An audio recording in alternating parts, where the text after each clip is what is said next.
First of all, I want to thank you for the invitation to this important and interesting conference, and send my greetings from the Network Against Honor-Related Violence and Women for Peace, and also EFI, European Feminist Initiative, where I'm the Swedish representative. Yes, I will mix my speech a little by my professional knowledge about these things, but also my NGO experience. I have been a politician for 30 years. I'm a feminist and women's activist since my youth, and I'm a social worker since 20 years. So I use these experiences in my work. 2 years ago, I published a book called At 20 It Begins to Rot. This book is based on some of the victims of honor-related violence in Sweden, and one of the girls has named the book. Her father told her when she asked why she had to get married before she got 20. If you are 20, it begins to rot, and you can imagine yourself what she means. I am convinced that religion contradicts women's rights while it is shaped by patriarchy. And the patriarchy can be consisted by both men and women. The main purpose is to control the sexuality of the woman and the heteronormativity. Rules based on religious text and tradition that maintain the myth of the hymen. Old Testimony says, Eve is forever condemned while she let the snake talk through her mouth. Think of that. And the three monotheist religions are based on the Old Testimony. Culture includes religion and tradition. You can't exclude religion from culture. All over the world it is like that. Referring to the declaration to eliminate violence against women, they say that no customs based on tradition and or religion can excuse and permit violence and oppression against women. Still, there are legislations existing that excuse honor killing and religious laws that suborder women all over the world. What about reality? Women have sex out of marriage, even with life danger.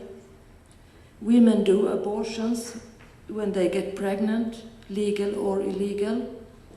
Women use contraceptives while men do not take responsibility for their sexuality, legal or illegal. Homo and bisexuals and transsexual persons say yes to love all over the world, with danger for life, legal or illegal. In the most equal and secular state, Sweden. I will talk about Sweden. I work mostly in the Middle East with these issues nowadays, but I will talk about Sweden. Referring to World Value Survey, it's still the most secular and equal state in the world. It's based on statistics, but I will tell you about the reality. My experience from the last 7 years from my professional work against honor-related violence is that religious fundamentalism and conservative traditions have an immense impact in this kind of violence. I have experience from hundreds of youth, mostly young women, in Sweden, but also abroad. They have their origin from around 20 countries, Sweden included, but we who work with this issue know it is so spread worldwide. I will tell you some figures. 2009, they did 2 surveys in Sweden. One national survey where they asked the young people about their,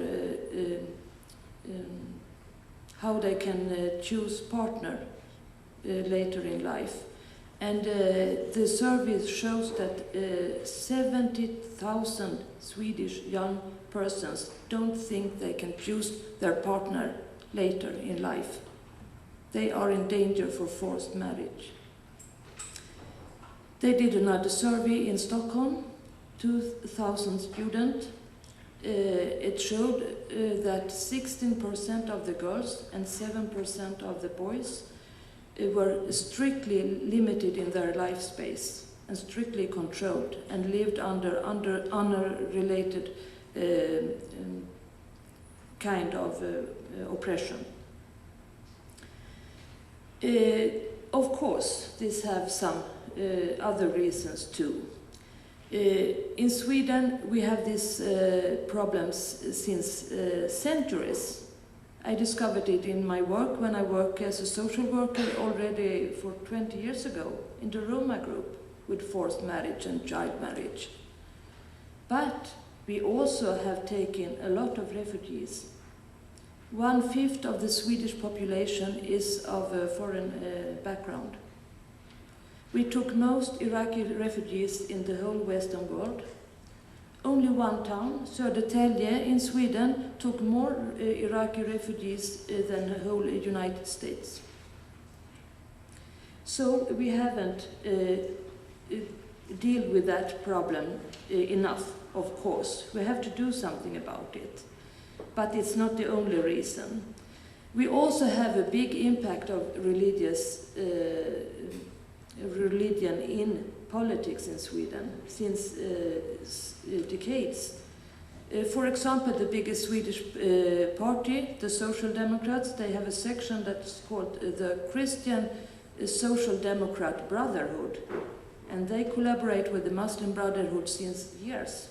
And they still do. I asked in the last election, and they still do.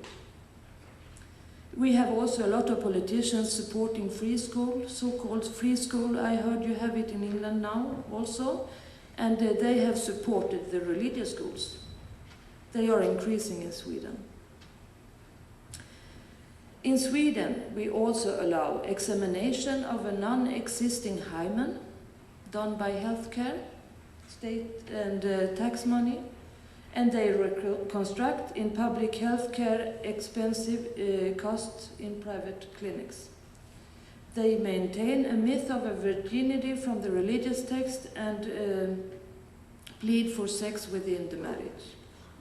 And they collaborate in a structural control of women's sexuality and support and sustain heteronormativity. And they also allow the religious parishes to perform forced marriage and child marriage followed by rape in the Swedish society. Well, what can we do? We can write into the international conventions women's right to their sexuality. We can have a civil legislation without religious interference, not least concerning implementation of the women's right to reproductive health and CEDAW. We can make the states become secular states, Sweden included, where religion is subordinate human rights, women's rights, and children's rights. We can upgrade and revalue women's right for asylum. We can have medical research based on science. We can have legislation against forced marriage and child marriage. We can have compulsory school free from confessions. And we can have obligatory information on sexual matters. Finally, the secular state is the best way to support freedom of expression and beliefs, and also to guarantee the development of women's rights in the society. Thank you.